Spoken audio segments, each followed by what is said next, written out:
Não é incomum que a mídia represente os dinossauros do Triássico apenas com Celophise e Platiosaurus.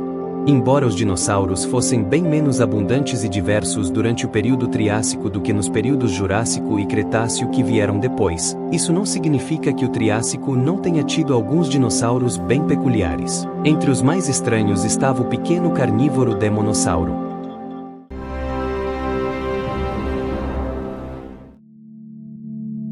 Seu nome significa lagarto espírito maligno dentuço.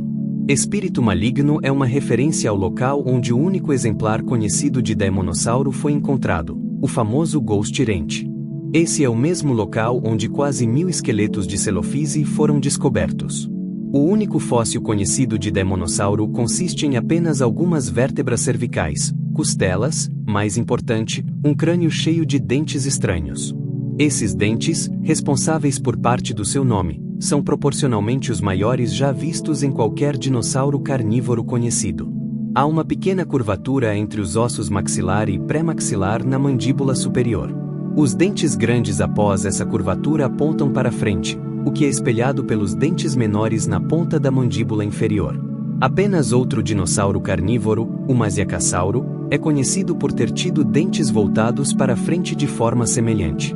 Não se sabe com certeza o que Demonossauro comia com esses dentes. Embora seus dentes afiados indiquem que ele era um carnívoro, eles não possuem nenhum análogo vivo para comparação.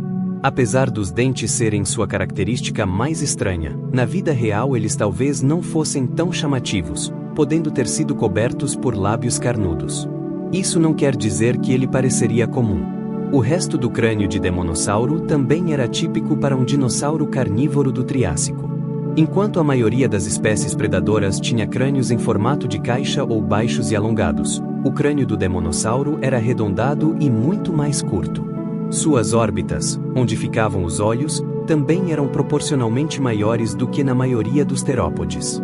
Essas são características típicas de dinossauros juvenis, e pela falta de fusão entre os ossos do crânio, é possível que o único exemplar conhecido de Demonossauro fosse imaturo quando morreu. Se for o caso, a forma adulta provavelmente teria um crânio menos distinto. No entanto, a fusão presente nas vértebras é mais indicativa de um indivíduo maduro ou quase maduro. Portanto, o Demonossauro pode ter sido paedomórfico, ou seja, manteve características juvenis ancestrais até a idade adulta.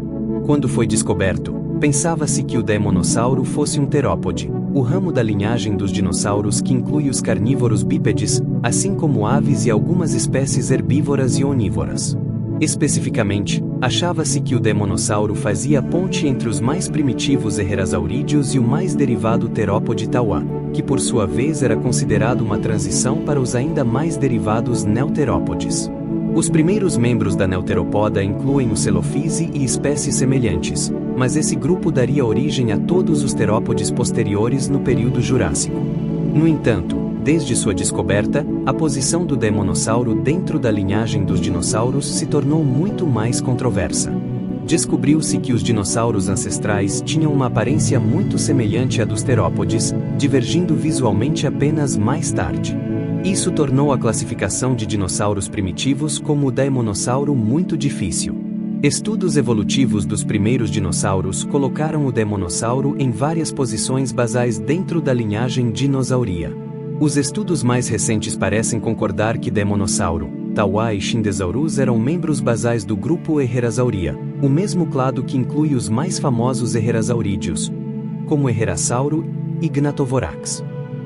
Quanto à posição dos Herrerasauria na árvore genealógica dos dinossauros, isso ainda permanece incerto. Diferentes estudos os classificaram como terópodes, sauropodomorfos ou parentes distantes de ambos os grupos.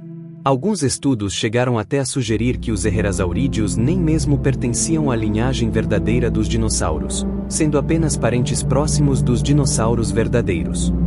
Independentemente de quem fossem seus parentes mais próximos, a posição claramente basal de Demonossauro na evolução dos dinossauros tem implicações importantes. O Demonossauro viveu perto do final do período Triássico.